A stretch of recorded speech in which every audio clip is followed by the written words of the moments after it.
This is the Everyday AI Show, the everyday podcast where we simplify AI and bring its power to your fingertips. Listen daily for practical advice to boost your career, business, and everyday life. We all want to create better and more content, right? I mean, whether you're a marketer, advertiser, small business owner, entrepreneur, we all want more and better content, but can you actually do that with AI? You can, and that's one of the things that we're going to be talking about today on Everyday AI. So welcome if you're new. This is a daily live stream podcast and free daily newsletter helping everyday people like you and me not just learn AI, because what's AI really? Is it going to help you if you just learn it? Nope. You have to leverage it. And that's what Everyday AI is all about. It's about leveraging what we learn. And I'm excited for our guest today who's going to help us and talk about how we can create better and faster content at scale with AI. But before we get to that, as a reminder, if you're joining us on the podcast, make sure to check those show notes. Come join the conversation and ask our guests. And if you are joining us live, get your questions in now about how you can use AI and the power of artificial intelligence to create better and more impactful content. But first, let's talk about what's going on in the world of AI news. All right, first up, will we all be working for robots soon? This kind of future that people are, warning us about could maybe happen. At least according to the former labor secretary of the U.S., Robert Reich, he warned that AI will be destabilizing for the U.S. middle class. In a recent interview with CNBC, he said that AI could potentially eradicate labor protections of the last 120 years. So real stuff there. And kind of related, in our next piece of AI news, the co-founder of DeepMind, Mustafa Solomon, said that AI assistants are probably coming much faster than we think. Solomon is the co-founder of DeepMind, which is Google's essentially AI arm that they own. And he said that within 5 years that we will all have AI assistants. So I've always said, I think the majority of us are going to have those probably sooner than we think, maybe in like a year or two. But this kind of AI pioneer predicted that it'll boost kind of productivity, and those personal AIs are going to know essentially everything. So, hey, if the labor secretary is talking about it, DeepMind CEO is talking about it, we might want to get used and comfortable with that idea. All right, last but not least, what does all this AI need? They need chips. If you've joined the show before, I talk a lot about chips because it's important for the future of generative AI and for our economy. But there is a new AI chip maker in the fold. So a new chip startup, D-Matrix, raised $110 million to create intelligent chips that can power all these different generative AI systems that we use, with some of that $110 million coming from Microsoft. So will this new D-Matrix be competing with NVIDIA, Intel, and the big names in the generative AI chip making game? We'll have to wait and find out. So as a reminder, if those things caught your ear, caught your eye, make sure to go to youreverydayai.com. That free daily newsletter that we put out every single day, it's going to have more on those stories. But that newsletter is going to be focused on today's guest, which I'm very excited to have on. So let's go ahead and bring on our guest for today. So please help me welcome Luke Kostka. He is the founder of New Norml Media. Luke, thank you for joining us from the West Coast of all places. So thank you for this. Yeah, thanks for having me. It's early, but I'm ready to go, baby. Let's go. All right. Luke, just real quick, tell us a little bit about what you do and what New Norml Media is. Yeah, so we help businesses, which is perfectly tied into this conversation, actually. We help businesses figure out where to start with content. Obviously, we use AI for a lot of the stuff that we have in our tech stack, but people they don't know, or they're scared of where to start and how to press record and how to get the studio set up. Pardon me, I'm in my garage right now. This is where I create a lot of my content, but my family is asleep, so I had to come down here. This is not my office. But anyways, yeah, that's what we do. And we've been helping quite a few people for the past few years. And now AI has, helped us boost our productivity, and help more businesses and have those businesses run better and faster as well. So Yeah, and full disclosure, I told Luke this. If you've heard Luke's name or maybe seen his face or heard his voice, maybe you've been to the AdWorld conference, which is where I kind of know Luke from. So talk about that, Luke, and kind of ways that you help clients like AdWorld, create better content, and then we'll kind of transition after that how it all works with AI. But just real quick, just talk about how you work with different clients.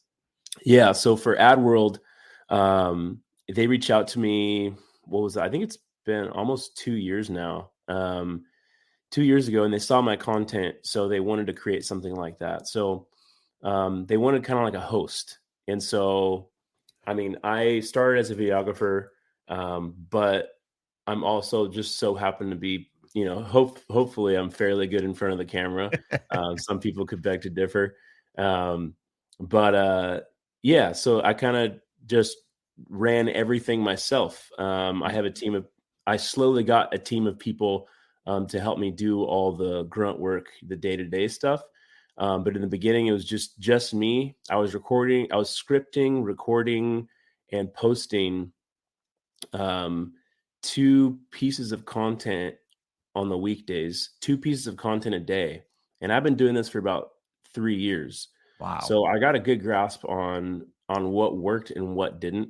I had a few viral posts, gained, a few, I think 100,000 followers on my different platforms. But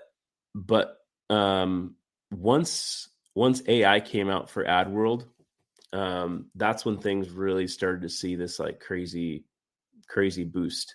So I was creating content, and then all of a sudden I saw this news. What was it, October of last year or something like that? I saw this news on like ChatGPT 3 and Midjourney 4, and I was like, what is this stuff? And then I saw what it could do. And so I created this post for AdWorld about creating a company. It was like a women's clothing brand with AI. So I went to Midjourney.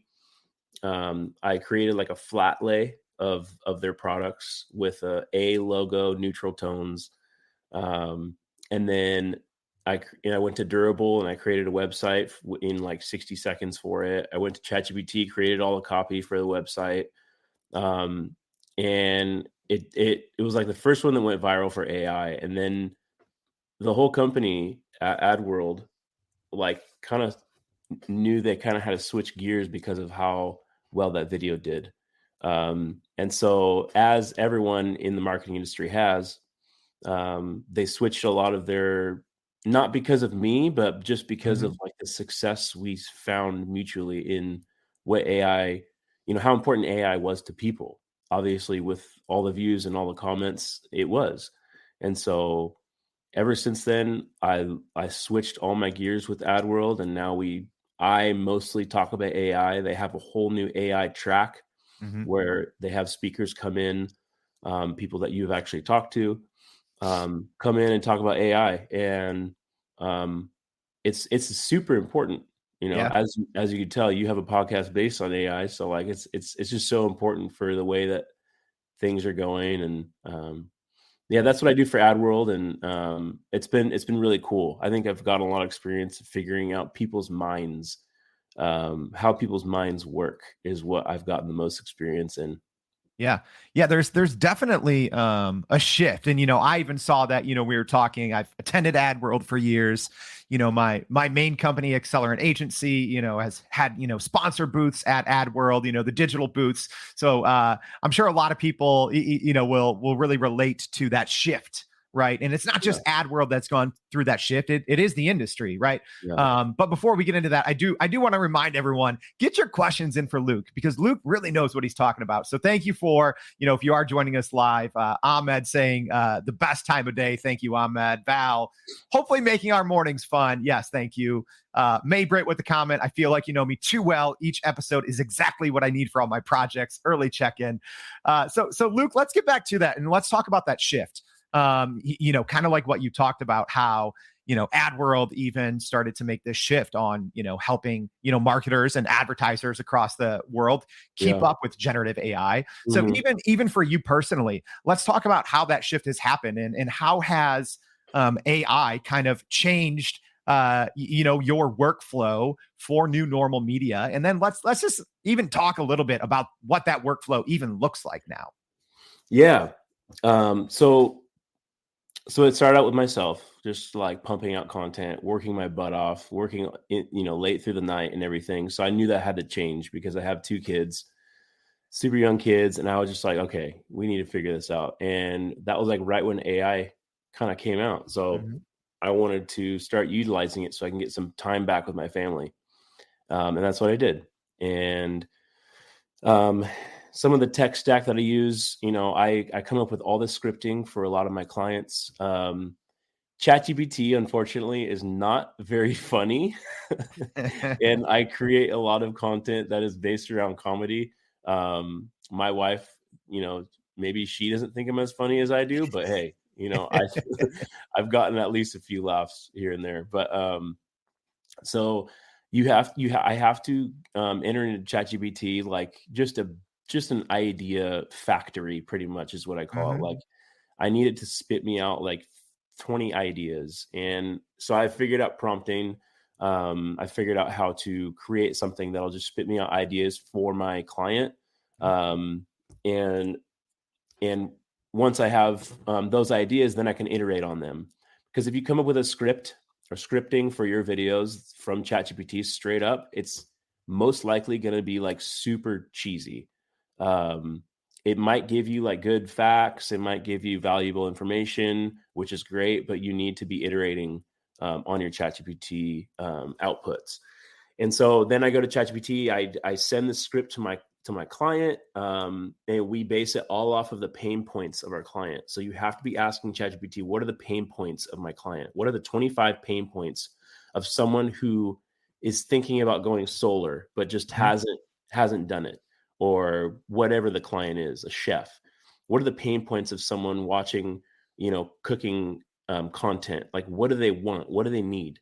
Come up with those pain points and base your whole marketing strategy off of those pain points. And then once you do that, once you have like a little script, you run it by your client, they approve, they don't approve, they, critique some things. And then what I do is I just have either a call or I have a videographer go to their office, and we get their studio set up, and we just film. We film all these questions that we've had ChatGPT help us with. We batch content, and we take all that footage.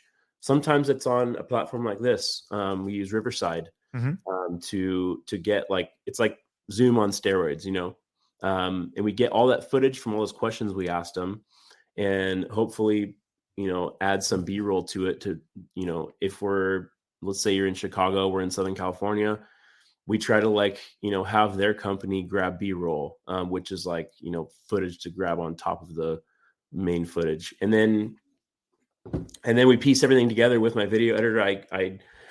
My buddy from this company called weassist.io. We outsource some of the stuff. It's called weassist.io, and they are just amazing. They send you rounds and rounds of interviews to get whatever, assistant that you want. We have a video editor who's phenomenal. They're based out of the Philippines. He lives in the Philippines. He's from San Diego, and it's like a family. It's really cool. It's different from anything I've seen on like Fiverr or anything. It's amazing. And so get this like yesterday, because it's helped my business so much.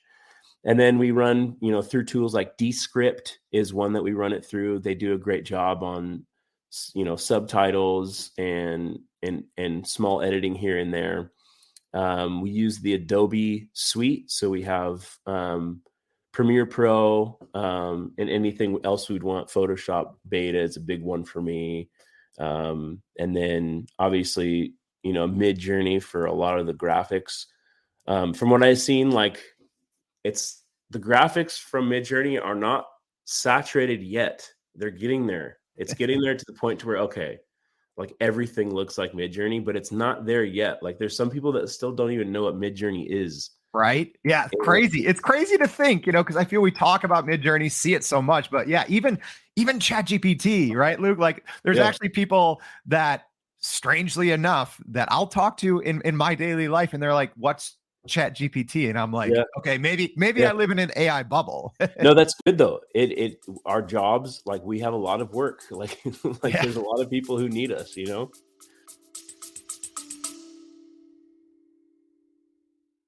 Are you still running in circles trying to figure out how to actually grow your business with AI?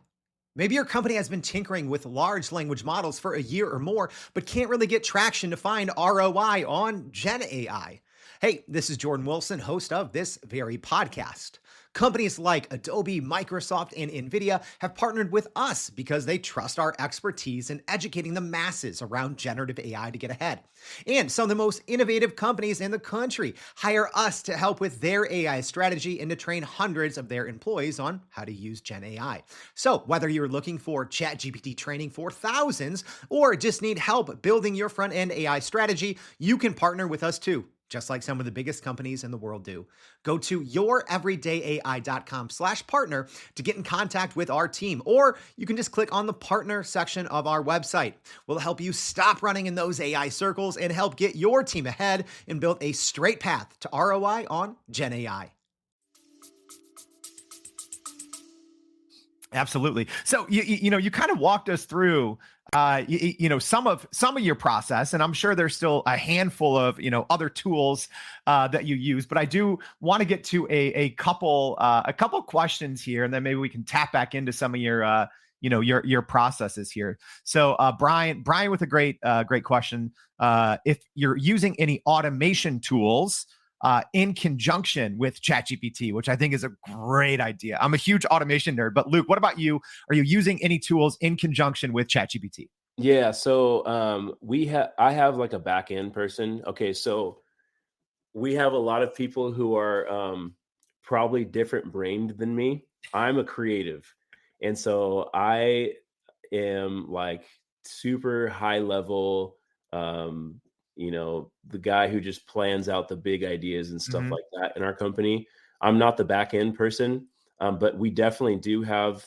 We've used the API for some things and different integrations and Zapier and all that. And we it's great. It's great for marketing. When we have people come in, we obviously have ChatGPT come up with like automated responses for different clients. We have a questionnaire where we have it, where they come in and they ask us mainly about like their home studio. Mhm. Um, and it automates a response about their home studio and says like, where is it? Is there ambient sound? What does it look like? All that stuff. But for me, like that's probably not a good question for me to answer. My partner Josh would probably be the best for that answer. Perfect. All right, here we have another one here. So Woozy, thank you for joining us. Woozy asking any ChatGPT plugins you like specifically for marketing or content creation. Yeah. Obviously, I'm a huge plugin nerd, so I'm excited for So this one, Luke. yeah, so I created a lot of content about ChatGPT plugins, probably like 50 videos about different ones each time. And I found one. This it's not Visla, but it might be Visla. It was like a video VSL Yep. creator, and it created VSLs, and that was cool.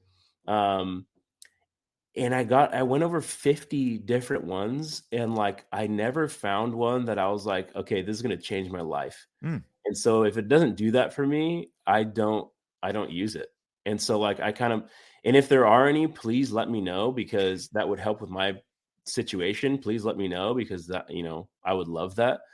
But I ran through the top 50 and I know there's different ones every day. So there might have been one popped up, but this was mhm. like 3 months ago when I stopped doing Yeah. content about plugins. Because I didn't find one that I was like, okay, yeah, this is going to change my life, Yeah. No, that definitely makes sense. So I'm going to ask this. A lot of people, I think, out there, whether they had, a content creation company kind of like yourself, my company, we create content. But I think AI has allowed everyone to kind of become a content creator. So given the fact that you had a successful business kind of before generative AI helped make content creation so easy, what's the number one mistake that you see people making, especially when they're using AI and maybe they're creating content that's not that great and creating, not like garbage content at scale, but they're creating mediocre content at scale? What's the one mistake that you see people making, and how can they fix that? The biggest mistake I see people making is not being authentic.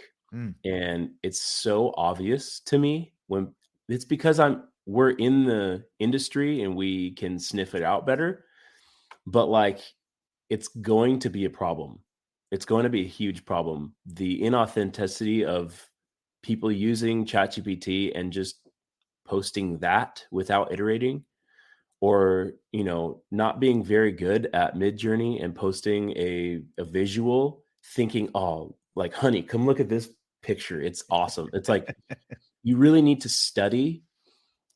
You can't just start using AI and post it and let that be it. You really have to iterate and have to practice and have to take courses on this stuff, or get someone else to do it for you, because there's going to be a tipping point. And I've been saying this to everyone that I talk to.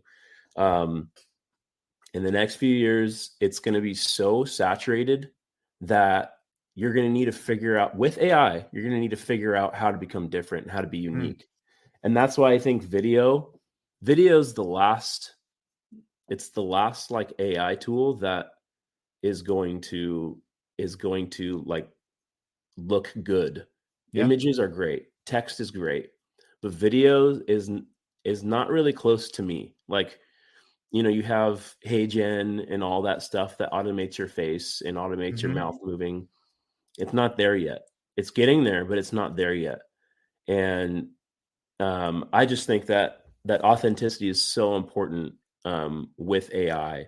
Using AI just to start out, like, don't post it all over the place. Don't make that be your first. It is fun and it's cool and it's exciting, but like you have to keep tabs on what you're doing. Start with like automation. Start with creating stuff in the back end, and then really study if you want to post it in on socials. Yeah, that's such a great call out there, Luke. Because I could talk for hours about what this even means for consumers, because, probably 3 to 5 years ago, any content that you consumed would generally be coming from a trained professional, right? Like, for the most part. And now with generative AI, I think the consumer is just drowning almost in subpar content, because subpar content, you can create thousands of pieces in minutes, right? So even on the flip side, so I said, what's the one thing content creators, when dipping their toe into Gen AI should look to avoid? I'm going to flip it now. What has been your most important kind of step or action that you've taken with generative AI that has paid dividends for you as an experienced content creator? Yeah. Well, it's funny because like there's two sides of that question. One of them is I post about AI.